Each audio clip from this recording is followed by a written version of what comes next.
Hello, hello. This is the energy report for May 4th. May the 4th be with you, 2023. And so we are in a new gate energy today. The sun is transitioning into gate 2. Quantum human design calls this energy allowing. This is coming from our G center going down to our sacral. And so the challenge here for the next 6 days is to really love yourself enough to open up to the flow of support, love, and abundance. To incrementally increase over the course of your life what you are willing to allow yourself to receive. Knowing that we are worthy and knowing that we deserve more and more and more as we age, as we go through, as we gain this wisdom, right? To learn to appreciate that you are valuable and lovable simply because you exist. And so throughout these next 6 days, throughout the different energies that we're feeling, the different lines that we're feeling, realizing that we are enough, right? We are enough, that we don't need to do anything to allow ourselves to receive. Now, the I Ching calls this energy the receptive. And so this first line, this investigator line, really figuring out this energy, the key word here is intuition. The sensitivity to disharmony and atrophy. The importance of aesthetics, whether inborn or acquired. Higher knowing through aesthetics. The assertion of ego in spite to the wisdom.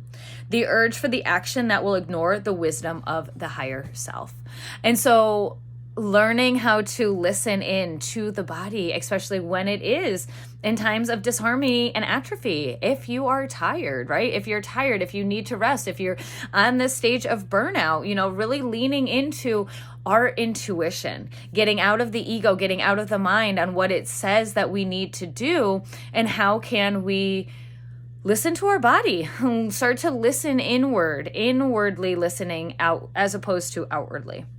And so we get 12 today. We get the channel, right? Learning how to listen to ourselves, right? The channel coming from our throat. This is where we manifest, going into our solar plexus. And so our feelings, talking about how we're feeling, listening to the body, allowing the body to speak to us, for us to be the channel of our higher self, of our spirit, right? Listening to the authority, not listening to our head. We then get milky oats, talk about burnout, talking about listening to the sensitivity of disharmony, right? Milky oats. I'm actually going to read from the book on this one because I was blown away by just the knowledge that it had. So there's few parts of the oat plant that we use. The oat straws refer to the grassy stalk on the plant that can be used for nutritious cattle fodder. The oatmeal is the flour that's made from the dried plant. The milky oats are also known as the oat tops, referred to the young seed at the top of the plant.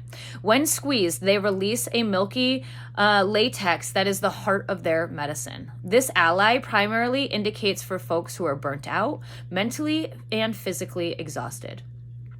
The seed is a member of the grass family, and they're rich in silica and other minerals that help strengthen and tonify the nervous system. The milk that oozes from the seed is a great demulcent for the skin, hair, and nails. Milky oats have been used to support while overcoming addiction, as well as a remedy for headaches due to tension or PMS. So a person who would benefit from working with milky oats lives an excessive and has fiery personality that can lead to chronic overwhelm. They're tense and overwhelmed, and they might not even realize it. They could snap at any moment's notice, cracking under pressure. They're irritable on the edge. So milky oats has a soothing touch. They show us when we need to soothe our nervous system and to step into the nurture back into a place of centeredness. So this is asking us to allow, right? To sit back and to not be in this burnout stage, to not feel like we need to do all of it. It's telling us we need to sit back, we need to relax, we need to receive, we need to listen to our intuition and to hear what it is saying. And to remind us that when we're in the beginning stages of burnout, we might feel rigid and stiff, and we might be going through the motions, like just going through the motions. It could be very dry. And so how can we lean into our intuition? How can we become that channel and listen to our body, listen to our soul, listen to what it wants?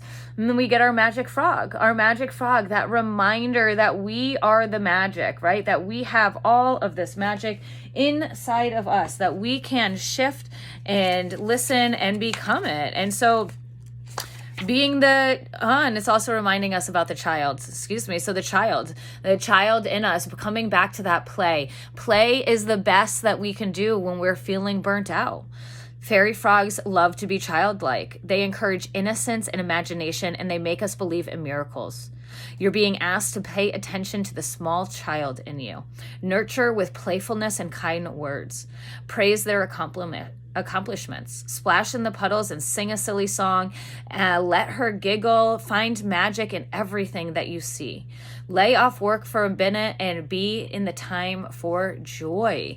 And so, yes, whenever we are feeling burnout, whenever we are feeling just blah and like it's just gray, right? We come to this magic frog. We come into the things that bring us joy, that light us up.